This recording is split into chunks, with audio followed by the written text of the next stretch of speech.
பிடபிள்யூடியின் அரசியல் களம் நிகழ்ச்சிக்கு விடுதலை சிறுத்தைகள் கட்சியின் கொள்கை பரப்பு மாநில துணை செயலாளர் புதுக்கோட்டை MK ஷாஜஹான் அவர்களை அன்புடன் வரவேற்போம். வாழ்த்துக்கள் சார். வாழ்த்துக்கள். இப்போ வந்து சார், இப்போ 2026 ADMK பாஜக விஜய் கட்சி கூட்டணி அமையுமா, இல்லை அமையறதுக்கு வாய்ப்பு எதுவும் இருக்குதா, இல்லை எப்படி சார்? விஜய் கட்சி கூட்டணியில் வந்து அதிமுக பிஜேபி கூட்டணியிலேயே ஈடுபடுமா ஈடுபடாதான்னு தெரியாது. விஜய் வந்து ஒரு பெரிய பூதாகாரமாக காட்டிக்கிட்டு இருக்கிறாங்க. விஜய் அரசியல் களத்தில் நீடித்திருப்பாரா என்பதும் தெரியாது. நீடித்திருப்பதற்கான வாய்ப்பு இல்லை. 2026 தேர்தல் முடிந்தவுடன் அவருடைய நிலைப்பாடு வேறு மாதிரியாகத்தான் இருக்கும். அதுவரை அவர் ஒரு பெரிய பூதாகாரமாக காட்டப்படுவார். ஆனால் அனைத்து அதிமுகவும் பிஜேபியும் கூட்டணியில் இருப்பார்களா என்பதும் 1000 கேள்விக்குரிய நிலைமை. இன்றைய கூட நம்முடைய செங்கோட்டையன் அவர்கள் பத்திரிகையாளர்களை சந்திக்கப் போகிறேன் என்று 2 நாட்களுக்கு முன்னதாக அறிவிப்பு செய்து 2 நாட்களாக மிகப்பெரிய பரபரப்பை ஏற்படுத்தினார். ஆனால் இன்றைக்கு 5ஆம் தேதி அவர் பத்திரிகையாளர்களை சந்திக்கும் பொழுது அவர் இமயமலையை உருட்டி கோட்டை கட்டப் போவது போல் ஒரு காட்சியை காட்டினார் 2 நாட்களாக. ஆனால் சிறு எறும்பை கூட அவரால் ஒதுக்க முடியவில்லை. ஏன் செங்கோட்டையன் அதை விட்டு வெளியே வந்தார்? செங்கோட்டையன் வெளியே வருவதில்லை. அவர் செங்கோட்டையன் அதிமுகவில் தான் இருப்பார். செங்கோட்டையனை இயக்குவது வேறு ஒரு வழியில் பிஜேபி. அனைத்து அதிமுகவை ஒரு வழியில் இயக்குகிறார்கள், செங்கோட்டையனை ஒரு வழியில் இயக்குகிறார்கள், டிடிவியை ஒரு வகையில் இயக்குகிறார்கள். இயக்குனராக பிஜேபி செயல்படுகிறது. நடிகர்களாக அனைத்து அண்ணா திராவிட முன்னேற்றக் கழகம் சிதறுண்டு சின்னாபின்னப்பட்டு போய் மக்கள் மத்தியில் இருந்த ஏற்கனவே எடப்பாடி வந்து நான் பிஜேபியோட நான் கூட்டணி வச்சுக்க மாட்டேன், எங்கள் கூட்டணி முடிஞ்சிருச்சுன்னு நாடாளுமன்ற தேர்தலில் சொன்னார். இப்போ திடீர்னு கூட்டணியை அறிவிச்சிருக்காங்க. இதில் அண்ணாமலை வந்து டெல்லிக்கு வேற போகலை. என்ன காரணமாக இருக்கும்? இப்போ நீங்கள் 2 கேள்வி கேட்டிருக்கீங்க. இதில் என்னன்னு கேட்டிங்கன்னா, பிஜேபியோட கூட்டணி இல்லை என்று சொன்னது சமீப காலமாக ஒரு 1.5 ஆண்டு காலம். அனைத்து அண்ணா திராவிட முன்னேற்ற கழகத்தின் பொதுச் செயலாளராக ஜெயலலிதா அம்மையார் இருக்கும் பொழுது கூட்டணி அமைத்தார். சில சிக்கல்களை செய்தார். செய்ததற்கு பிறகு அவர் வெளியே வந்து இனி நான் ஒருபோதும் என் வாழ்நாளில் அனைத்து அதிமுக பிஜேபியோடு கூட்டு சேராது, நான் செய்த தவறை நானே ஆட்சியை கவிழ்த்து பிரயஸ்தம் தேடிவிட்டேன் அப்படின்னு சொன்னார். அவர் இருக்கும் வரை அந்த அம்மையாரும் பிஜேபி பக்கம் சாயவில்லை. ஆனால் அவர் இறந்த உடனேயே அன்றே சசிகலாவையும் அன்றைக்கு முதலமைச்சராக அந்த OPS அவர்களையும் ஒரு மாதிரியாக அவர்களை தன்வழிப்படுத்த முயற்சி செய்தார்கள். அந்த முயற்சியின் அடிப்படையில் தான் சசிகலா அம்மையாரும் சிறைக்கு சென்றார்கள். செயல்தா இருக்கும் பொழுதே அந்த அம்மையாருக்கு சிறை செல்வதற்கான வாய்ப்பு இருந்தது. ஆனால் சிறைக்குள் தள்ளியது பிஜேபி. பிறகு OPSஐ முதலமைச்சராக்காமல் ஒரு ஆளை புதுமையாக தேர்ந்தெடுத்து அந்த வகையில் எடப்பாடி அவர்கள் முதலமைச்சராகிறார். அவரை துரோகம் செய்ய வைத்ததும் பிஜேபி தான். யாருக்கு? சசிகலாவிற்கு துரோகம் செய்த வைத்ததும் எடப்பாடி மூலமாக சசிகலாவிற்கு துரோகம் செய்ய வைத்ததும் பிஜேபி தான். ஆக அவர்களுக்குள் அதிமுகவிற்குள் இருக்கக்கூடிய தலைவர்கள் என்ன நிலை நடக்கிறது, எப்படி நடக்கிறது என்று அவர்களுக்கே புரிந்து கொள்ள முடியாத ஒரு சூழ்நிலையை பிஜேபி ஏற்படுத்தி இருக்கிறது. இப்பொழுதுதான் கூட்டணி அரசு அமையுமா, அடுத்து கூட்டணி அரசு அமையுமா அப்படின்னு கேட்டீங்க. இந்த அண்ணாமலை கூட்டத்துக்கு போகலன்னு சொன்னீங்க பாருங்க, அதுக்கு நான் வர்றேன். ஒருவேளை அனைத்து அண்ணா திராவிட முன்னேற்ற கழகம் அதிகப்படியான வாக்குகளை பெற்று சிறு உறுப்பினர்களை பெற்று ஆட்சி அமைக்கும் சூழ்நிலை வந்தால் நிச்சயமாக இல்லை. அது தெல்ல தெளிவாகவே தெரிகிறது. இவர்கள் அடித்துக்கொள்கிற அடிப்பு கொஞ்சம் கொஞ்சம் ஓட்டு போடணும்னு நினைக்கிற கூட மக்கள் கூட ஓட்டு போட மாட்டாங்க. டிடிவி வெளியேறிட்டாரு, போயிருச்சு. ஆமாம், எப்படி அவங்க வெற்றி வாய்ப்பு இருக்குன்னு இப்போ நான் ஒன்று சொல்ல வந்தேன், நீங்கள் வேறு கேள்வி கேட்டீங்க. இப்போ SDPI கட்சி வந்து இந்த அண்மைய காலமாக அனைத்து அண்ணா திராவிட முன்னேற்ற கழகத்தின் ஆதரித்து அவர்கள் பேசுவதை விட அவர்கள் பிரச்சாரத்தை விட SDPI கட்சியினுடைய பிரச்சாரம் மிகவும் மூர்க்கத்தனமாக மக்கள் மத்தியில் எடுத்து செல்லப்பட்டது. காரணம் என்னவென்று கேட்டால், கள்ள கூட்டணி கள்ள உறவு என்று எல்லா அரசியல் கட்சியினரும் சொன்னோம், விடுதலை சிறுத்தைகளும் சொன்னோம், திமுக சொன்னது, கம்யூனிஸ்டுகள் சொன்னது, எல்லா கட்சிகளும் சொன்னது.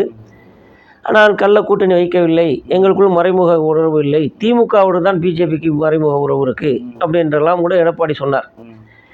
அவர் சொன்னதை பார்க்கும்போது நாங்கள் சிறுபான்மை சமூகத்தினருக்கு எந்நாளும் உறுதுணையாக இருப்போம் என்றும் சொன்னார். அவர்கள் உறுதுணையாகவே அதிமுக தற்காலிகமாக எடப்பாடி பழனிசாமி அரசுக்கு வந்ததற்கு ஓட்டு வாங்குறதுக்காண்டி அப்படி சொன்னாரோ? அதான் சொன்னேன். எடப்பாடி பழனிசாமி அரசு வர்றதுக்கு சூழ்நிலையில் நாடாளுமன்ற வாக்குகளையும் பெறுவதற்காகவும் மக்களை மனமாற்றம் செய்ய வேண்டும், குறிப்பாக சிறுபான்மை மக்களை மனமாற்றம் செய்ய வேண்டும். காரணம் என்னவென்றால் அனைத்து கட்சியிலுமே அதிமுக பிஜேபி உறவு முறியவில்லை, தொடர்கிறது, மறைமுகமாக தொடர்கிறது, கள்ள உறவாக இருக்கிறது என்று தான் சொன்னார்கள். ஏன்னா அவர்கள் அதிமுக பிஜேபி உறவில் இருந்து தான் வெளியிலே வருகிறார் எடப்பாடி. வந்ததற்கு பிறகு அதில் உண்மைத்தன்மை இல்லை என்பதை ஊரறிய செய்தார்கள் எல்லா அரசியல் கட்சியினரும். ஆனால் அதை நம்பாமல் எஸ்டிபிஐ கட்சி அவர் எடப்பாடி சொன்னதை நம்பி அவர்களுக்காக வாக்கு சேகரிப்பதற்கு முயற்சி செய்தார்கள், கூட்டணியில் சேர்ந்தார்கள். ஆனால் ஒரு இரவில் டெல்லிக்கு பயணமாகி 4 கார்கள் மாறி உடனடியாக அமித்ஷாவை சந்தித்தவுடன் கூட்டணி அமைத்து கொண்டு நாங்கள் கூட்டணி அமைக்கவில்லை என்று மக்களுக்கு போக்கு காட்டி, அதுக்கு முன்னாடியே வந்து பார்த்தீங்கன்னா எடப்பாடி அவர் சொல்லி தான் டிடிவியை, எஸ்டிவியை இதெல்லாம் வந்து எந்த ஒரு சசிகலாவை எல்லாத்தையும் வந்து எந்த ஒரு கட்சி கூட்டத்துக்கும் எந்த ஒரு இதுக்கும் கூப்பிடுறதில்ல. அதெல்லாம் தனிக்காரில் இருக்காங்க. இவர் 4 வாகனங்கள் மாறி மாறி சென்று கூட்டணி அமைத்து வைத்து அது வரைக்கும் நம்பிக்கை துரோகம் செய்திருக்கிறாரு எஸ்டிபி கட்சிக்கு. அது வரைக்கும் நம்பியிருந்தார்கள்.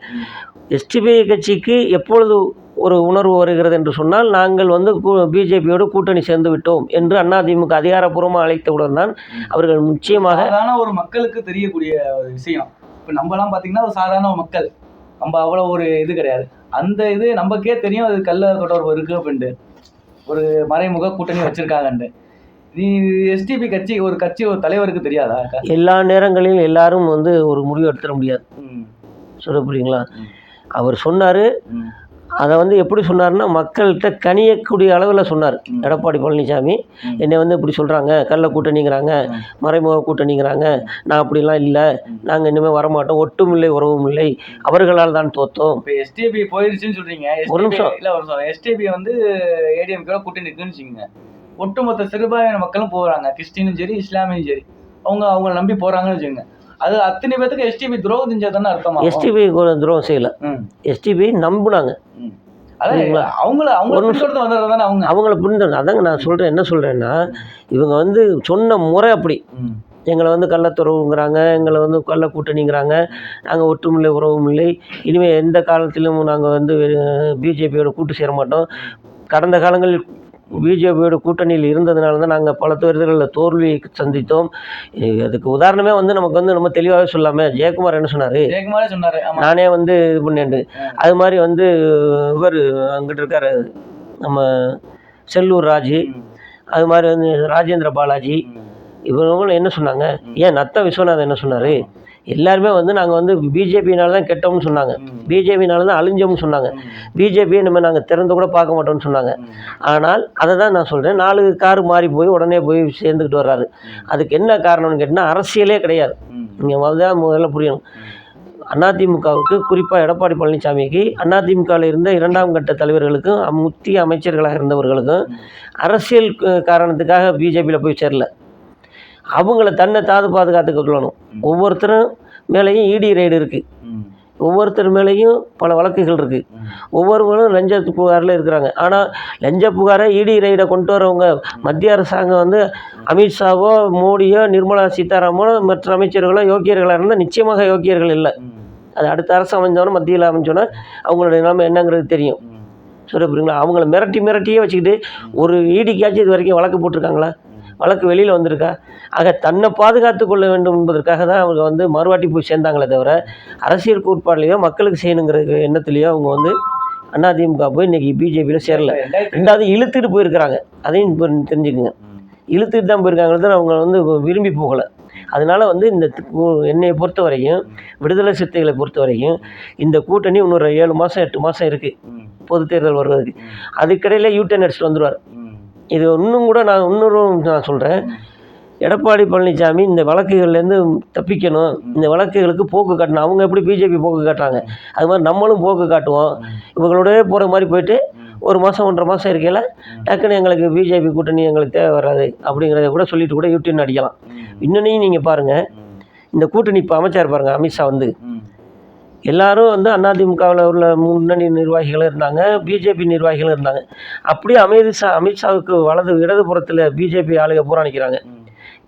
வலதுபுறத்தில் அதிமுக ஆதரவாளர்கள் எடப்பாடி பழனிசாமியிலேருந்து எல்லாருமே அங்கிட்டு நிற்கிறாங்க, நத்த விஸ்வநாதன் எல்லாம். இவங்க உண்மையிலே கூட்டணி ஒன்றரை கலந்துருந்தாங்கன்னா ஒன்றுக்குள்ளே ஒன்று அண்ணாமலை ஒரு பக்கம் நிற்கணும், எடப்பாடிக்கு பக்கத்தில் தமிழிசை சவுந்தரராஜன் நிற்கணும். உதாரணத்துக்கு சொல்கிறேன், நத்த விஸ்வநாதனுக்கு பக்கத்தில் வந்து எச் ராஜானன் இருக்கணும். அப்படி நிற்கலை. இந்த குரூப் பூரா அப்போவே பிரிஞ்சுட்டாங்க. கூட்டத்திலேயே நீங்கள் பார்த்தீங்கன்னா நல்லா தெரியும், இவங்க பூரா அந்த பக்கம் நிற்கிறாங்க, அவங்க பூரா அந்த பக்கம் நிற்கிறாங்க. அப்போ ஒன்றும் சேரலை. அவங்க தண்ணி எண்ணெயுமா தான் இருக்கிறாங்க. புரியுதா? அவங்க பிஜேபியிலே வந்து நேற்று அமித்ஷா கூப்பிட்டுருக்காரு, அண்ணாமலை போகலை. எப்படி போவார்? அவர்கிட்ட இருக்க பொறுப்பை பிடிக்கி தான் இது பண்ணாங்க. அவர் அதிமுக வந்து மிக மட்டமாக பேசியிருக்கிறாரு. அதிமுக பேசினு இருக்கட்டும், அண்ணாவை பேசியிருக்காரு, எம்ஜிஆரை பேசியிருக்காரு, ஜெயலலிதாவையும் பேசியிருக்காரு. அதுக்காக நாங்கள் ரோசம் போட்டு வெளில வந்தோங்கன்னாங்க. அந்த ரோசத்தை களைச்சி விட்டு இன்றைக்கி போய் அதிமுக போய் சேர்ந்துட்டாங்க. இன்றைக்கி இருக்கிற அதிமுக இல்லை, எடப்பாடி திமுக, எடுபுடி திமுக, அப்படி தான் போயிடுச்சு இப்போ. அதனால வந்து அதை வந்து அண்ணாமலை ஒரு நிகழ்ச்சிக்கு தலைமையில் கூப்பிட்டு போகலைங்கிறத வந்து நம்ம வந்து பெருசாக எடுத்துக்க வேண்டிய அவசியம் இல்லை. அவர் போக மாட்டார். என்ன இதெல்லாம் வச்சு என்ன சொல்லுவார், நாளைக்கு எனக்கு ஒரு பொறுப்பு கொடு, நான் தானே கட்சியை வளர்த்தேன் அப்படிங்கிற மாதிரி சொல்லுவார். பிஜேபியை நான் தானே வளர்த்தேன். நிச்சயமாக அவர் பிஜேபியை வளர்க்கலை அண்ணாமலை. அவர் இன்னும் சொல்லப்போனால் ரவுடிகளையும் கொல்லக்கூட்டக்காரவங்களையும் ஒரு அலிகேஷன் உள்ள நபர்களையும் தான் அவர் கட்சிக்குள்ளே சேர்த்து வச்சுருக்காரு. இனிமேல் அவங்களுக்கு மதிப்பில்லாமல் போயிடும். ஏன்னா 1000 கருத்து வேறுபாடு இருந்தாலும் இன்றைக்கி இருக்கக்கூடிய நம்ம தலைவர், பிஜேபி தலைவர், அந்த அளவுக்கு ஒரு கேவலமான இடங்களுக்கு போக மாட்டார். அண்ணாமலை போனது மாதிரி அவர் போக மாட்டார். புரியுங்களா? அவர்கள்லாம் களை எடுப்பார். அப்படிங்கிற போது இவங்களுக்குலாம் எப்படி அண்ணாமலையை நம்பி போன அந்த ரவுடிசம் வந்து இனிமேல் குறைஞ்சிரும் பிஜேபியில். அதில் நான் உண்மையில் நான் தனிப்பட்ட தமிழிசை இருக்கிற வரைக்கும் பிஜேபி கரெக்டாக தான் இருந்துச்சு. அதே மாதிரி இவர் எல்முருகன் இருக்கும்போதும் பிஜேபியோடைய இது வாக்கு வரைக்கும் நல்லா தான் இருந்துச்சு. ஆனால் அண்ணாமலை வந்த பிறகு தானே தமிழிசை வந்து 1000 கருத்து வேறுபாடு இருந்தாலும் அவங்க அரசியல் பாரம்பரியத்தில் வந்தவங்க. சேரக்கூடாத இடத்துல சேர்ந்துக்கிட்டு சிக்கக்கூடாத இடத்துல சிக்கிட்டு மாட்டிக்கிட்டு முடிக்கிறாங்க. வேற முடியாமையே இருக்கிறாங்க. அவங்கள வந்து அந்த அளவில் வச்சுருக்கிறாங்க. ஆனால் எல்முருகன் வந்து அமைச்சர் பதவி கிடச்சிருக்கு. அவர் வந்து அவர் சமூகத்துக்கான அடிப்படையிலையும் பார்க்கணும். அதனால அவர் மேலேயே சுழிவாக போயிட்டார். ஆனால் அண்ணாமலை அப்படி இல்லை. அவர் காவல்துறையில் பணியாற்றி வந்தவர். அந்த ஒரு மூர்க்கத்தனம் அதை வச்சு நம்ம இது பண்ணலாம் அப்படின்னா அவர் என்ன பண்ணுறாருன்னா ரெவடிகளை போய் பிடிக்கிறார். அக்யூஸ்டுகளை தான் கட்சிக்குள்ளே சேர்த்தார். அவர் எவரும் நியாயமான ஆள், நல்ல ஆளுகளை கட்சியில் சேர்த்தா வரலாறு இல்லை.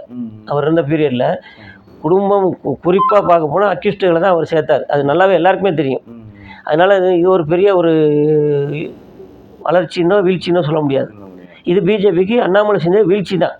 ஆமாம், கெட்ட பேரையும் ஏற்படுத்திட்டார்ல. இப்போ இது அண்ணாமலையால தான் 2024 முதலமைச்சர் ஆக போறே சொல்கிறாங்க. யார் சொல்கிறது? தமிழ்நாட்டிலையா? தமிழ்நாட்டில். ஆமாம், அதுக்கு ஒரு தெளிவான முடிவை வந்து அமித்ஷாவும் எடப்பாடியும் தரணும். எப்படி தரணும்னு கேட்டிங்கன்னா, பல பேரும் பல முறை கேள்வி கேட்டாங்க. கூட்டணி கூட்டணி கட்சிகளோட ஆட்சி தாங்கிறாங்க. அதாவது மதில் மேல் பூனையாகவே பேசிகிட்டு இருக்கிறாங்க. அதை உடைக்கணும். முதல்ல எடப்பாடி சொல்லணும், அண்ணா திராவிட முன்னேற்ற கழக அரசு அமைந்தால் அண்ணா திராவிட முன்னேற்ற கழகத்தை சார்ந்த முன்னாள் அமைச்சர்கள், புதிய அமைச்சர்கள் பங்கேற்று அரசு அமைப்போம், எங்களுக்கு ஆதரவாக இருப்பார்கள். அமைச்சரவையில் எந்த வகையிலும் நாங்கள் பிஜேபியை சேர்த்து கொள்ள மாட்டோம், எங்களோட கூட்டணி அரசு கிடையாது அப்படின்னு எடப்பாடி சொல்லணும். எப்படி சொல்லுவார்? இருங்க வரேன். அதே மாதிரி அமித்ஷாவும் சொல்லணும், தமிழ்நாட்டில் பிஜேபி அதிமுக கூட்டணி அரசு அமையும் பட்சத்தில் அந்த கூட்டணி அரசில் அமைச்சர்களாக பிஜேபியை சார்ந்த யாரும் இடம்பெற மாட்டோம் சொல்லுறா. ஒருவேளை மைனாரிட்டியிலே கூட கலைஞர் கூட ஆட்சி அமைச்சினார். 97 பேர் வச்சு தான் ஆட்சி அமைச்சினாங்க. அப்போ கூட அவர் வந்து யாரையும் கூட்டணியில் சேர்க்கலை. அந்த மாதிரி ஒரு சூழலை வந்து அதிமுக ஆட்சி அமைச்சாலும் அதுலேயும் நாங்கள் அங்கே வைக்க மாட்டோம் அப்படின்னு சொல்கிறதுக்கு 2 தலைவர்களுக்கு வேறு எவன் இங்கே மற்ற ஆளுகளுக்கு சொல்லி பிரயோஜனம் இல்லை. எச் ராஜா சொல்லியோ, தமிழிசை சொல்லியோ, அண்ணாமலை சொல்லியோ, யார் சொல்லியும் பிரயோஜனம் இல்லை.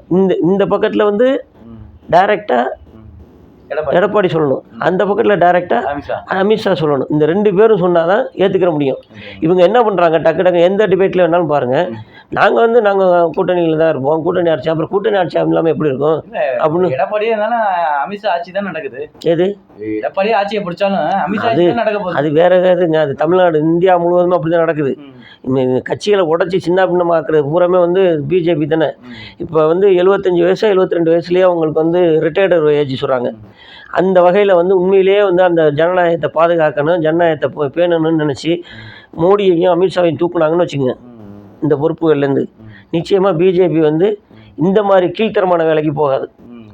அடுத்து வர தலைவர் யாருன்னு நமக்கு தெரியாது. ஆனால் இவ்வளோ மோசமான ஒரு கீழ்த்தரமான வேலை, ஒரு கட்சியை உடச்சி ஒரு குடும்பத்தை கெடுக்கிற மாதிரி தானேங்க அது.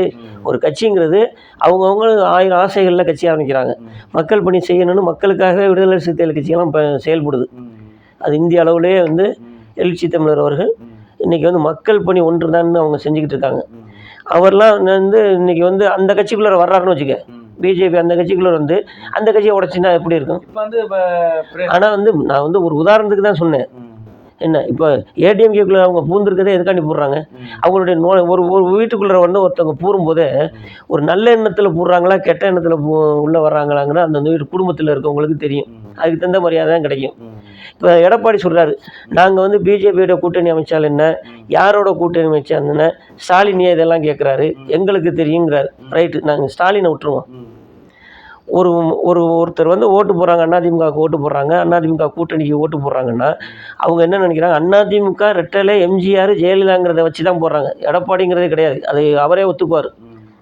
அப்படி இருக்கிறது அந்த ஓட்டை வாங்கிட்டு டிஎம்கேக்கும் சரி ஏடிஎம்கேக்கும் சரி, டிஎம்கே பொறுத்த வரைக்கும் உதயசூரியன், இதை பொறுத்த வரைக்கும் ரெட்டலைங்க. இப்போ நம்ம விசிகாவை பொறுத்த வரைக்கும் பார்த்தீங்கன்னா பானை சின்ன இருக்கு, பானை சின்ன இருந்தாலும் எழுச்சி தமிழர் தான், எழுச்சி தமிழர் தான். அதே மாதிரி பாமகவை பொறுத்த வரைக்கும் ராமதாஸ் தான், மாம்பழம் கிடையாது. ராமதாஸை வச்சு தான் ஓட்டு. இப்போ விஜயை பொறுத்த வரைக்கும் பார்த்தீங்கன்னா விஜய் தான். விஜய் நீங்கள் விஜய் இப்போ கொண்டு சீனில் சேர்க்காதீங்க. மீடியாக்களில் நிறையா பேர் அதான் சேர்க்குறீங்க.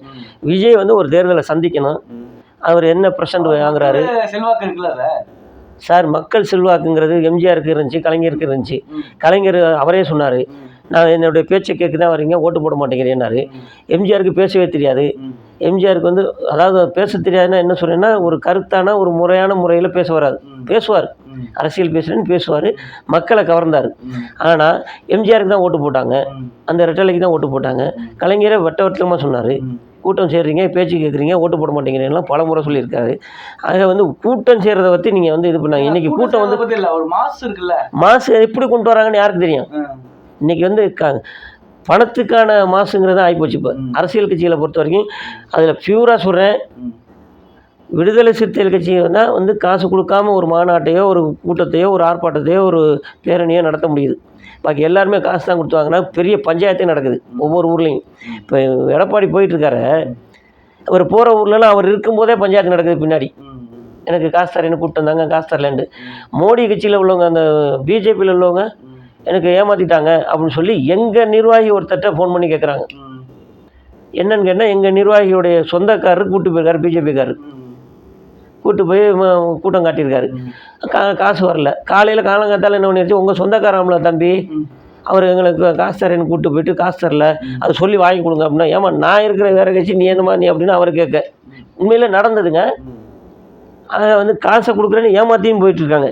இன்றைக்கி பொருளாதாரத்தையும் இந்திய ஒன்றிய அரசு, பிஜேபி அரசு கடந்த 11 ஆண்டுகளில் ஏழைகளை முழுசாக கொண்டுட்டாங்க. இந்த மாதிரி ஒரு கூட்டம் நடக்காதா, யாராச்சும் 100 ரூபா தர மாட்டாங்களா, 200 ரூபா தர மாட்டாங்களாங்கிற கணக்குக்கு மக்களை வர வச்சுட்டாங்க. நடுத்தர மக்களுடைய வாழ்க்கைங்கிறது அந்த டேஸ்ட்டை கொடுத்துட்டாங்க.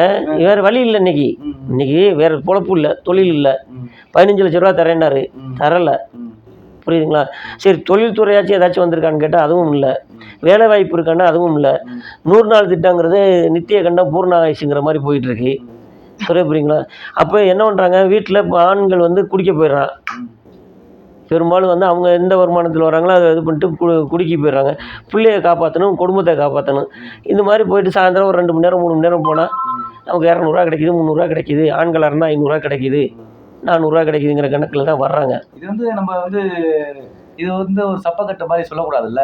அதை மக்களுக்கு வந்து நம்ம புரிய வைக்கணுமா இல்லையா? மக்களுக்கு நம்ம வந்திருக்கோம். அதை வந்து அரசியல் கட்சிகள் சொல்லிட்டு தான் இருக்கிறோம். கம்யூனிஸ்ட்டுகள் சொல்கிறாங்க, விடுதலை சிறுத்தைகள் நாங்கள் சொல்கிறோம், இன்னும் பல கட்சிகளும் சொல்கிறோம். ஆனால் மக்களுக்கு வந்து வறுமைங்க, அதாவது வந்து பசி வந்தால் 10 பறந்து போயிருமாங்க. இது இயற்கையாக சொல்லக்கூடியது, உண்மைதான் அது. அது மாதிரி வந்து அவங்களுடைய வறுமைத்தன்மை வேறு வழி இல்லை.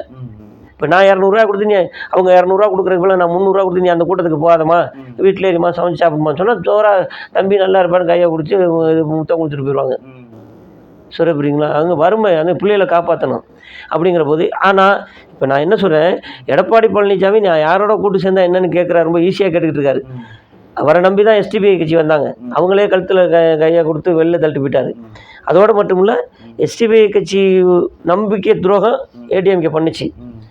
இன்றைக்கி நாளைக்கு ஓட்டை வாங்கிட்டு போய் நீ பிஜேபியோட சேர்ந்து, பிஜேபியை பிடிக்காதவங்க தான் நாட்டில் ரொம்ப பேர் இருக்காங்க. தமிழ்நாட்டில் 99% பேர் பிஜேபியை பிடிக்கலை. 1% பேர் இங்கிட்ட அங்கிட்டான்னு மனமாற்றத்தில் தான் இருக்கிறாங்க. அவங்களும் வந்து பிஜேபியை பிடிக்குன்னு சொல்ல முடியாது. அந்த கண்டிஷனில் இருக்கிற இது போயிட்டு நீ போய் நாங்கள் யாரோட கூட்டு சேர்ந்தா என்னென்னா, நான் போடுற ஓட்டு நீ உண்மையாக நான் போடுறது வந்து ஒரு உண்டியலுக்கு ஒரு காணிக்கையாக போடுறேன்னா, ஒரு தர்மமாக போடுறேன்னா, ஒரு இனாமாக கொடுக்குறேன்னான்னு இருக்கணும். நான் போய் ஒரு குடியை ஒரு 10 ரூபா காசு கொடுத்தேன்னா அது பிரயோஜனம் இல்லைல்ல. நான் சொல்ல புரியுதா இல்லைங்களா? நான் நல்ல வழியில் அந்த காசை ஒரு கோயிலில் காணிக்கையாக போடலாம், அது எனக்கு ஆத்ம திருப்தியை தரும்.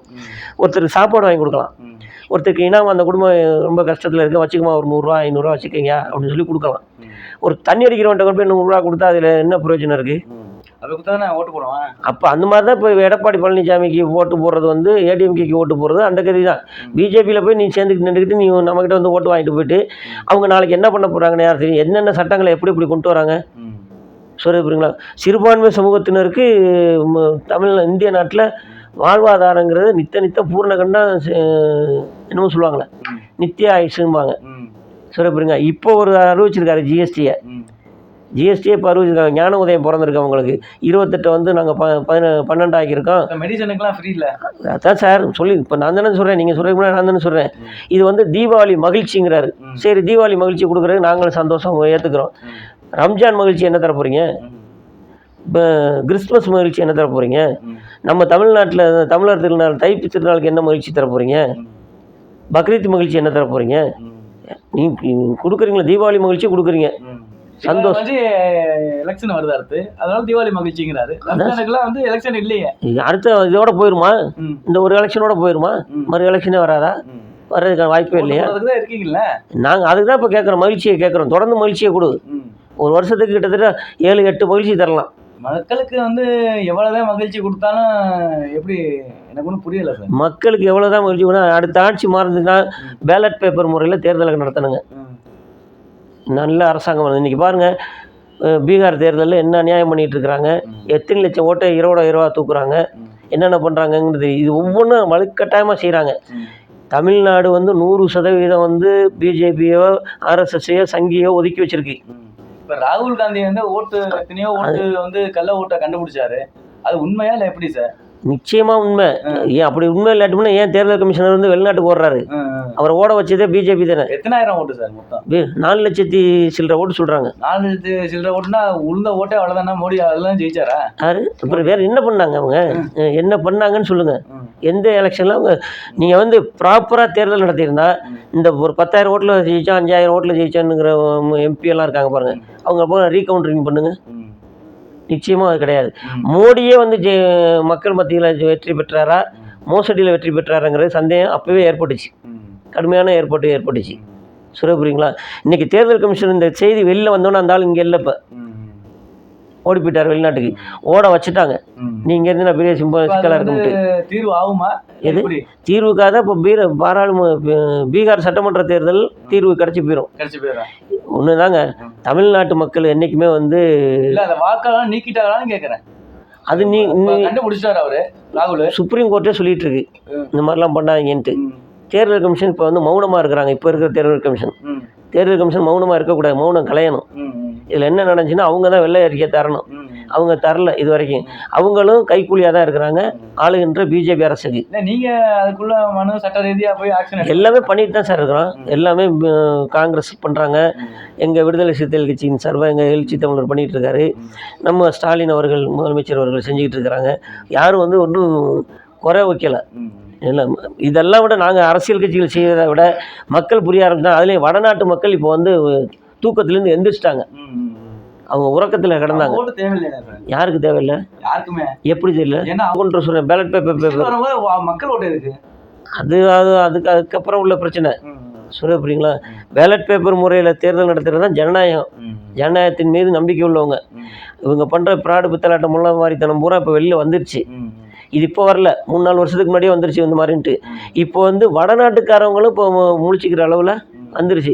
இனிமேல் அவங்க குளிச்சு கையால் மூஞ்சி கழுவி பொட்டு அடித்து பூ அடிச்சு வந்தாங்கன்னா இன்னும் ஜோதியாக இருக்கும். தமிழ்நாட்டை விட வேகமாக இருப்பாங்க. தமிழ்நாட்டு மக்கள் வந்து இது நியாயம், இது அநியாயம், இது இப்படி செய்யணும், அது அப்படி செய்யணும் நிதானித்து செய்வாங்க. வடநாட்டுக்காரெலாம் அப்படி இல்லை. என்ன சத்தா அந்த மடம் இல்லாட்டி இந்த என்னமோ ஆண்டி மடம்னு சொல்லுவாங்கள்ல, அந்த மாதிரி அவனை பூரா வந்து மூர்க்கத்தனமாக உள்ளவனைய இதுக்கு பூரா இப்போ என்னமோ நம்ம ஜெயிச்சிட்டு இருக்கோம், நம்ம வாழ்ந்துக்கிட்டு இருக்கோன்னு நினச்சிட்டு இருக்காங்க பிஜேபி அரசு. திருப்பி எதிரி அடித்தாங்கன்னு வச்சுங்க, சாது மிரண்டால் காடு கொள்ளாதும்பாங்கள்ல, அந்த மாதிரி அடி விழுவும் வடநாட்டிலேருந்து. 2026 விஜய்க்கு வாய்ப்பு இருக்கா இல்லையா? திரும்ப நீங்கள் விஜயை கேட்டுட்டு இருக்கீங்க. ஒரு அரசியல் கட்சி நடத்திட்டாரு, ஆரம்பிச்சிட்டாரு. நான் அவரை குறைச்சி மதிப்பிடலை. மக்கள் செல்வாக்கு கூட இன்றைக்கி இருந்துகிட்டு இருக்காரு. ஒரு தேர்தலை சந்திக்கணும், அவர் எத்தனை % ஓட்டு வாங்குறாருங்கிறத பார்க்கணும். அதுக்கப்புறம் தான் அவர் வந்து நிச்சயமாக வந்து அவர் முதலமைச்சர் ஆக முடியாது. ஒரு 10 சீட்டு 5 சீட்டு எம்எல்ஏ சீட்டு கிடைக்குமா அப்படிங்கிறது தான் சந்தேகம். எதுவும் இல்லை, ஏன்னா ஒன்றுமே சைபர்லேருந்து ஒன்று வந்துச்சா அவருக்கு வெற்றி தானே. அதனால் ஒன்றும் இல்லை, அது வருமாங்கிறதா இப்போ எதிர்பார்ப்பு. ஆனால் உங்களை போன்ற மீடியாக்கள் தான் வந்து பிஜேபியை பெருசாக பேசுகிறீங்க, ஏடிஎம்கான பிஜேபி கூட்டணியை இது பண்ணுறீங்க. அது மாதிரி மாசுன்னு நீங்கள் எப்படி சார் நீங்களே விஜய்க்கு இருக்கிற மாசு வந்து இப்போ 10 லட்சம் பேருங்கிறது ஒரு சாதாரண இல்லை சார். 10 லட்சம் பேர் ஒரே லக்கில் கூட்டியிருக்காங்கன்னா அவங்க காசு கொடுக்கட்டும், காசு கொடுக்காம இருக்கட்டும். சரி, ஒரு 10 லட்சம் இல்லை வேற 1 லக்கில் ஒருங்கிணைச்சு வச்சிருக்காங்கன்னா சரி, அது மாசு தானே சார். இப்போ நான் வந்து திரும்பவும் சொல்கிறேன், விடுதலை சிறுத்தைகள் கட்சி ஒரு நிமிஷம் சார் சொல்ல விடுங்க. நீ அவர் எப்போதும் மாசு தான். அவர் ஒரு அறிக்கை விட்டு நாளைக்கே இப்போ வந்து ஒரே வருஷத்தில் 2 மாநாடு போட்டார். கிட்டத்தட்ட 20 லட்சம் பேர் 15 லட்சம் பேர்னு வர்றாங்க, தண்ணி எழுச்சியோடு வர்றாங்க. மாசு தான், அதுவும் மாசு தான். இவர் கூப்பிட்டுருக்காரு, வந்திருக்காரு. அந்த மாசு வந்து நிற்குமாங்கிறதா இப்போ பிரச்சனை, புரியுதா? இவர் ஒரு வருஷத்தில் 2வது வருஷத்தில் 2வது கூட்டம் போட்டார். எழுச்சி தமிழர் பார்த்தீங்கன்னா அவர் வந்து அரசியல்லே வந்தவர். அரசியல்லேருந்தே வந்தவர். சரி, சின்ன பிள்ளைலேருந்து அரசியலில் பழகி அதுக்கான படித்து பிஎல் முடிச்சு அந்த இதில் வந்தவர். அரசியல் ஆர்வத்தோடு வந்திருக்காரு. விஜய் அப்படி இல்லை, விஜய் அப்படி இல்லை, உடனே அந்த ஸ்டாண்ட்லேயே வந்தவர். அதோட அவருக்கு ஒரு 10 லட்சம் பேர் கூடியிருக்காங்க. அதோட அரசியல் சம்பந்தமா அவர் வந்து பிரச்சனை இல்லைங்க, வரட்டும். அவர் வந்த நோக்கம் தான் தப்பு. வரையில நான் முதலமைச்சராக தான் வருவேன்னு உட்கார்றாரு பாருங்க, அது வர சார். எம்ஜிஆர் வந்த காலகட்டம் வேற. எம்ஜிஆர் நீங்கள் இப்போ சொன்னீங்கல்ல, எம்ஜிஆர் வந்து அரசியலில் படிப்படியாக தான் வந்தார். அவருக்கு சப்போர்ட் இருந்துச்சு, அவருக்கு அரசியல் லீடர்களுடைய சப்போர்ட் இருந்துச்சு, பேரறிஞர் அண்ணாவுடைய சப்போர்ட் இருந்துச்சு, கலைஞருடைய சப்போர்ட் இருந்துச்சு, நாவலர் நெடுஞ்செழியனுடைய சப்போர்ட் இருந்துச்சு, எதிர்ப்பும் இருந்துச்சு. இல்லை, அண்ணா இறந்த பிறகு தானே இந்த கட்சியை தொடங்கினாரு. யாரு? அண்ணா இறந்த பிறகு கட்சி தொடங்கினாங்க. அண்ணா இருக்கையில் திமுகவில் இருந்தார்ல, திமுகவுடைய பொருளாளர் இருந்தார்ல, திமுகவுடைய எம்எல்ஏ இருந்தார்ல, திமுகவில் வந்து ஒரு மூஞ்சியை காட்டினா போதும் ஓட்டு விழுவுங்கிற அந்த மாசோட இருந்தார்ல, அந்த மாசில் இருந்தார்ல. இன்னைக்கு வந்து அந்த மாசு இருக்குன்னு நான் திரும்ப நான் வந்து விஜய் நான் வந்து குறைச்சி மதிப்பிடலை, குறைச்சி சொல்லணும்னு எனக்கு ஆசை கிடையாது. விஜய் நல்ல நடிகராக இருக்கட்டும், நல்ல அரசியல் லீடராக வரட்டும், மக்களுக்கு நல்லதை செய்யட்டும், நாங்கள் வேணாங்கலை. மீடியாக்கள் போய் இந்த மாதிரி கேட்குறீங்க பாருங்கள். இப்போ வந்து அவர் சொல்கிறாரு, எடப்பாடி பழனிசாமி சொல்கிறாரு, நாங்கள் வந்து யாரோட கூட்டு சேர்ந்தா என்னன்ட்டு, அதை ஒரு செய்தியாக கொண்டுட்டு வரீங்க. அது வந்து மிகப்பெரிய தப்பு. அவர் தப்பான செய்தி. அவருடைய இண்டிவிஜுவல் கருத்தை போய் நம்ம வந்து தப்பு சொல்ல முடியாது. இண்டிவிஜுவல் கருத்து கிடையாது சார், இது மக்களை ஏமாத்துற வேலை. மக்களுடைய ஓட்டை வந்து நீ வாங்கிட்டு போயிட்டு நீ யாரோட போய் நின்றுக்கிட்டு அதுக்கு என்ன அர்த்தம்? நான் தான் சொன்னேன், ஒரு உண்டியலில் போடலாம், ஒரு பசிக்கிறவனுக்கு சாப்பாடு கொடுக்க தர்மம் பண்ணலாம், ஒருத்தன் தண்ணி அடிக்கிறவனுக்கு போய் காசு கொடுக்கணுமா? அது மாதிரி வந்து நீ எங்களுடைய ஓட்டை வாங்கிட்டு போயிட்டு நீ பிஜேபிங்கிற ஒரு மதவாத கட்சியோடவும் ஒரு மக்களை வந்து பாகுபாடு பார்க்கக்கூடிய கட்சியோடவும் நீங்கள் கூட்டணி சேர்ந்துக்கிட்டீங்கன்னா நாளைக்கு இன்றைக்கி நாட்டில் வந்து நிம்மதித்தன்மை இழந்து போயிருக்கிறாங்க மக்கள்லாம், தெரியுமா? ஒரு சில மக்கள், ஒரு சில சதவீதம் தான் மக்கள் வந்து அவங்களுக்கு இதாக இருக்கிறாங்க அகில இந்திய அளவில். 2026ல விஜய் வந்து அமைப்புல வந்து ஒரு சீட்டாச்சும் கிடைக்குன்னு உங்களோட கருத்தா இருக்கு? ஒரு சீட்டு கிடைக்கும்னு நான் சொல்லலை. கிடைக்குமா அப்படிங்கிற கேள்விக்குறியில் தான் அவங்க நிற்கிறாங்க. நிக்கிறாங்க. கிடைச்சிருச்சுன்னு ஒரு சீட்டு கிடைச்சிருச்சுன்னு வச்சுங்க, ம். அது ஒரு சீட்டா 9 சீட்டா 10 சீட்டாங்கிறது அப்பாற்பட்ட ஒரு சீட்டு கிடைச்சாலும் அவங்களுக்கு லாபம் தான், ம். ஆதாயம் தான். ம். புரியுதா? அந்த ஒரு சீட்டை வச்சுட்டு அவங்க வந்து அரசியல் களத்தில் வந்து களமாட முடியுமாங்கிறது அடுத்த கேள்வி. ம். இல்ல உங்களுக்கே அந்த நம்பிக்கை இருக்குல்ல, ஒரு சீட்டாச்சும் பிடிச்சிருவாங்கிற நம்பிக்கை இருக்குல்ல? திரும்பவும் நீங்கள் என்னை வந்து இது பண்ணி கேட்குறீங்க. கிடைக்குமாங்கிற கேள்விக்குறியோட தான் அவங்களே இருக்காங்கன்னு தான் நான் கேட்குறேன். அந்த கேள்வி நானும் வைக்கிறேன் உங்களுக்கு. புரியுதா? என்ன கிடைச்சா நல்லபடியாக வரட்டும், அதனால் ஒன்றும் இல்லை. ஒரு அரசியலில் வந்து ஒரு இளந்தலைவராக இருக்கார், மக்கள் மத்தியில் செல்வாக்கடை இருக்காருன்னு நீங்களாம் சொல்கிறீங்க. அந்த செல்வாக்கு தக்க வச்சுக்கிட்டோம், அதில் எந்த விதமான மாற்று கருத்து. தக்க வச்சுக்கிற முடியுமாங்கிறத இப்போ கேள்வி அரசியலில். ஏன்னா இங்கே வந்து அரசியலில் பழம் தின்னு கொட்டை போட்டவங்கன்னு சொல்லுவாங்க. அந்த மாதிரி ஜாம்பவான்கள்லாம் இருக்கிற இடத்துல இவருக்கு அரசியலே தெரியாது. அது ஒரு பேப்பர் கொடுக்குறாருல்ல, எது பேப்பர் அறிக்கை கொடுக்குறாருல்ல, என்ன அறிக்கை கொடுக்குறாரு? என்ன அறிக்கை கொடுக்குறாரு? அறிக்கை கொடுக்குறாருல்ல, என்ன அறிக்கை எதை பற்றி மக்களுக்காண்டி கொடுக்குறாரா? ஒரு அறிக்கை வருதுல்ல சார், அப்பாச்சும் தெரியுமில்ல கட்சி. இப்போ நானும் தான் பேட்டி கொடுத்துட்டு இருக்கிறேன். இது என்னுடைய பேட்டி, என்னுடைய சாராம்சம் என்ன, அவருடைய அறிக்கையினுடைய சாராம்சம் என்னன்னு நீங்கள் ஒப்பிட்டு போட்டு பாருங்கள். புரியுதுங்களா? பேட்டி எல்லாரும் கொடுக்கலாம், அறிக்கை எல்லாரும் கொடுக்கலாம். நான் என்ன சொல்கிறேன்னா, ஒரு கட்சியோட இணைஞ்சி கூட்டணி நாங்கள் கட்சி அமைச்சிருக்கோம். தலைவருக்கு வந்து வெளியே இருக்கிற தலைவர்களுக்கு சிலை போடுவீங்க, மாலை போடுவீங்க. அவர் வீட்லயே அந்த தலைவர் சிலையை வச்சிருக்காருல்ல. அவர் வீட்டை விட்டு வெளில வராம தானே இருக்காரு. அதான் தலைவர் சிலையை வச்சிருக்காரு. 2 வாட்டி தான் அது எல்லாமே வீட்டில் வச்சுக்கிட்டோம். அப்போ ஓட்டையும் வாங்கிட்டு நாளைக்கு முதலமைச்சராகி வீட்டுக்குள்ளே இருந்துக்காங்களா? கேளுங்க, நீங்களே போய் வலிக்கு வந்துட்டிய. நாளைக்கு முதலமைச்சர் ஆகிறாருன்னு வச்சுக்குவோம், அவர் வீட்டுக்குள்ளே இருந்துக்குவாரா? அப்போ வீட்டுக்குள்ளே இருக்கா சார் பெஸ்ட். அப்போ கோட்டைக்கு கொத்தளத்துக்கு வர மாட்டார், சட்டமன்றத்துக்கு வர மாட்டார். இப்போ மோடி வந்து எப்படி பத்திரிகை நிருபர்களை சந்திக்காமல் பாராளுமன்றத்தில் சரியான பதில் சொல்லாமல் ஓடிக்கிட்டு இருக்காரோ, அந்த ஜெயலலிதா இருக்கட்டும், செல்வி ஜெயலலிதா இருந்தாங்க, அவங்க எத்தனை பத்திரிகையாளர் சந்திச்சாங்க? முதலமைச்சராக இருக்க சந்திச்சாங்க, கேள்விகளுக்கு ஏட்டிக்கு புட்டியா பதில்னு சொன்னாங்க, நல்லபடியான்னு சொன்னாங்க. அது கொஞ்சம் 96, 95 அந்த சரௌண்டிங்ல தான். இப்போ கிட்டடிச்சியில் உள்ளதுல யாரும் சந்திக்கலை. இப்போ சந்திச்சுட்டு இருக்கிறது எல்லாம் பெரும்பாலும் வந்து நம்ம எழுச்சி தமிழர், கம்யூனிஸ்ட், இந்த மாதிரி எழுச்சி தமிழர் ஒரு நாள் ஒன்றுக்கு 3-4 இடத்துல வந்து பத்திரிகை நிருபர்களை சந்திக்கிறாங்க. இதில் என்னன்னு கேட்டீங்கன்னா, பத்திரிகையாளர்களை சந்திக்கக்கூடிய நபராக இருக்காங்க. மற்ற வேற யாரும் பத்திரிகை சந்திக்கிற மாதிரி இப்போ நம்ம புதுசாக பாமக அன்புமணி பத்திரிகையாளர் சந்திக்கிட்டு வராரு. பத்திரிகை அவர் வந்து அவங்க குடும்ப சண்டைக்காண்டி யார் நான் பெருசா நீ பெருசான்னு பார்த்துட்டு இருக்காரு. அது குடும்ப சண்டை வந்து ஒத்து வரணும். ஒத்து வர இப்போ கூட 10 நாள் டைம் கொடுத்துருக்காரு. இப்போ அதே மாதிரி தான் இவரும் 10 நாள் டைம் கொடுக்குறாரு, செங்கோட்டையன். புரியுதா? அவர் எல்லாம் டைம் கொடுக்குற ஆளுகளாக தான் இருக்கிறாங்க. இவரை வந்து செங்கோட்டையன் 2 நாளாக பண்ண வேஷம், கடுமையான வேஷம் போட்டார். டபக்கன் என்ன பண்ணிட்டாரு, 10 நாள் டைம் வருவதற்கு வாய்ப்பும் இருக்குது. சரி, புரியுங்களா? இன்னொன்னையும் சொல்கிறேன் சார், எடப்பாடி பழனிசாமி வந்து யாருக்குமே கட்டுப்பட மாட்டாங்கிறாருன்னு இவர் சொல்கிறாங்க. இவர் போட்டு பேட்டி கொடுத்ததுக்கப்புறம் டிடிவி தினகரன், சசிகலா, மற்ற இந்த மாதிரி உள்ளவங்களாம் என்ன சொல்கிறாங்க, ஓபிஎஸ்லாம் என்ன சொல்கிறாங்க, எடப்பாடி இவர் செங்கோட்டையை வந்து நல்ல கருத்தை சொல்கிறாரு, நல்லபடியாக தான் இருக்கார், அதை தான் நாங்கள் விரும்புகிறோன்னு அவங்க சொல்கிறாங்க. ஆனால் அதிமுக எடப்பாடிக்கிட்டே இருக்கிறவங்க யாராச்சும் சொல்கிறாங்களா? ஒன்றும் வரல. அப்போ எடப்பாடிக்கிட்ட வந்து இருக்கிறவங்கெல்லாம் வந்து வெறுப்பில் இருக்காங்கன்னு இவங்க சொல்கிறாங்க. ஒன்றும் வேணாம், எடப்பாடிங்கிற ஒரு மனிதனை தனியாக ஆக்கி விட்டுட்டு, தனிமரமாக்கிட்டு, அங்கே இருக்கிற செல்வமணி, வீரமணி, தங்கமணி, விஜயபாஸ்கர், இந்த விஜயபாஸ்கர், அந்த விஜயபாஸ்கர், செல்லூர் ராஜு, நத்த விஸ்வநாதன், செந்தில் பாலாஜி எல்லாருமா சேர்ந்து நீ இங்கே இல்லையா, என்ன சரியாக வராது நமக்கு, நீ ஏட்டிக்கு பூட்டியாக பண்ணிகிட்டு இருக்கிற, பிஜேபியோட போய் கூட்டணி சேர்ந்துக்கிட்டு இருக்கிற, ஏன் கழட்டி விட்டு வர முடியாதா? எப்படி வர முடியாதீங்க? ஒரே நேரத்தில் இல்லைங்க சார். ஒரு கட்சியை வந்து நீங்கள் வந்து அந்த கட்சியில் வந்து தலைவர் சரியில்லை, போயிட்டு போகுது. அப்படி ஒரு சூழ்நிலை சாரி, அப்படி ஒரு சூழ்நிலை வந்தால் இலையை முடக்கப்படும். இலையை முடக்கட்டும், ஒரு எலெக்ஷனில் முடக்கட்டும். எப்படி சார் பண்ண முடியும்? அது பண்ண மாட்டாங்கல்ல. இல்லை, நீங்கள் வந்து கட்சியை காப்பாற்றினா அதிமுக பேர் வரணும், ஜெயலலிதா பேர் வரணும்னு சொல்கிறீங்கல்ல, இவர் தான் தோன்றமாக செயல்படுறாருன்னு சொல்கிறீங்களா? எடப்பாடிக்கோ வேற யாருக்குமே இல்லை. அது நீங்கள் வந்து ஒரு மாதிரி இப்போ எம்ஜிஆர் இது ஜெயலலிதா அம்மையார் வந்து பொறுப்புக்கு வர காலகட்டத்தில் இடம் இல்லாமல் இருந்துச்சு. ஒரு எலெக்ஷனை சந்திச்சு தான் அந்த அம்மா வந்து 27 சீட்டை நம்ம வாங்கி எதிர்கட்சி தலைவரை வந்து திருப்பி ஜானகி மாட்ட சமரசம் பேசி ஒரு மாதிரியா பண்ணி மறுபடியும் இலையை வாங்கினாங்க. அது மாதிரி பண்ணுங்க. அப்போதானே நீங்கள் ஓபிஎஸ் வந்து மிரட்டி வாங்கினதுல அவர் தான் வந்து காலையில் ஒன்று சொன்னார், சாயந்தரம் ஒன்று சொன்னார், மத்தியானத்தில் போய் சமாதியில் உட்காந்துட்டு என்ன யுத்தம் நடத்துகிறேன்னாரு, தர்ம யுத்தம் நடத்துகிறேன்னு சொன்னார்ல. புரியுதா? அது வந்து எப்படி போச்சு? ஒரு எலெக்ஷன் போட்டு சார். இதனால அதாவது ரெட்டலைங்கிறது ஒரு மாஸ். இன்றைக்கி எம்ஜிஆர் உயிரோடு இருக்கார். எம்ஜிஆர் காட்டின சின்னம், எம்ஜிஆர் கொண்டு வந்த சின்னம்னு சொல்லி ஓட்டு போடுற மக்கள் இருக்கிறாங்க, நான் மறுக்கலை.